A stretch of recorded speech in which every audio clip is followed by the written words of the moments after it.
25 ഇയേഴ്സിനിടയിലാണ് ഈ modern architecture ഇത്ര developed ആയതെന്ന് നമ്മൾ പറഞ്ഞു.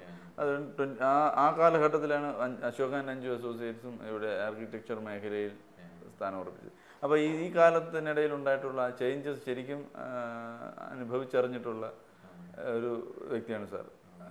ഈ 20-25 വർഷങ്ങൾക്കിടയിൽ എന്തൊക്കെ മാറ്റങ്ങൾ വന്നു? കുറേ ഈ പഴമയിലെ നല്ല അംശങ്ങൾ സ്വാംശീകരിക്കുന്നതിൽ കുറച്ച് ശ്രദ്ധിച്ചു തുടങ്ങുന്നത് ഈ അടുത്ത കാലങ്ങളിലാണെന്ന് തോന്നുന്നു.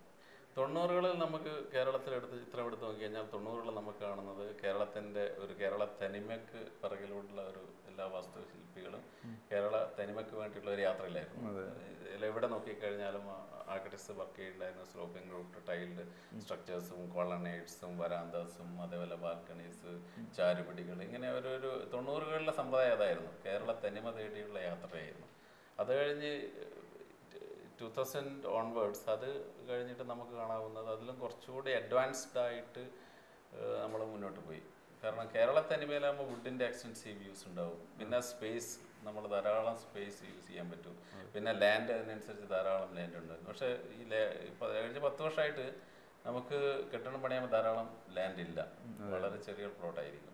പിന്നെ ഇഷ്ടംപോലെ ഓപ്പൺ സ്പേസ് അൺഅഫോർഡബിൾ ആണ്. ഇപ്പം വരാന്താസ് പിന്നെ ബാൽക്കണീസ് അങ്ങനെയുള്ള ഓപ്പൺ സ്പേസ് അൺഅഫോർഡബിൾ ആണ്. ദെൻ ഓപ്പൺ സ്പേസ് ഇല്ലാത്ത അങ്ങനെ ഉപയോഗിക്കാൻ പറ്റാത്തൊരവസ്ഥ വന്നു. പിന്നെ അതുപോലെ വുഡ് എക്സ്റ്റെൻസീവ്ലി കോസ്റ്റ്ലി ആയതുകൊണ്ട് വുഡ് അഫോർഡ് ചെയ്യാൻ പറ്റുന്നില്ല.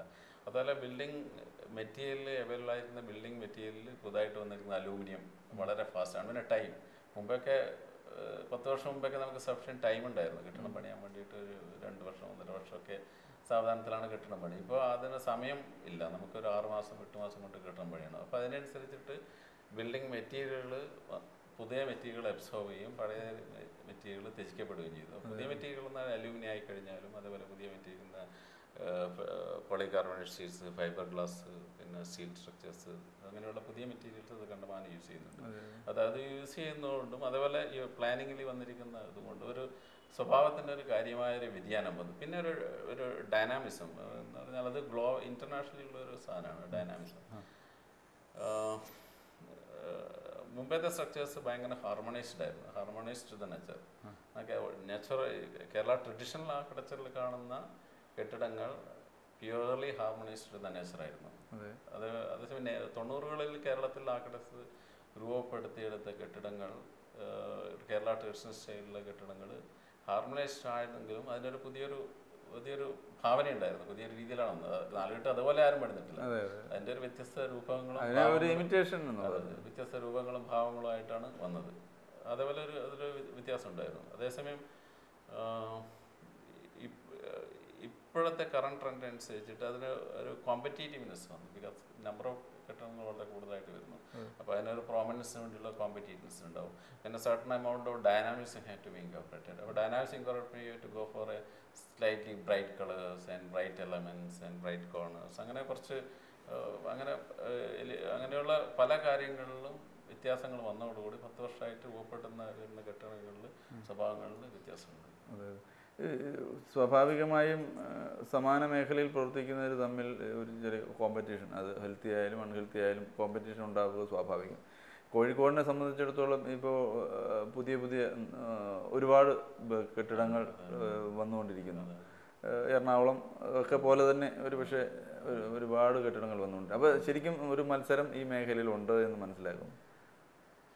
അതിനൊരു മത്സരം എന്ന് വിളിക്കുന്നത് ശരിയല്ല. ബിക്കോസ് ധാരാളം വാസ്തുവിദ്യകൾ ആർക്കിടെക്ചർ പ്രാക്ടീസ് ചെയ്യുന്നു.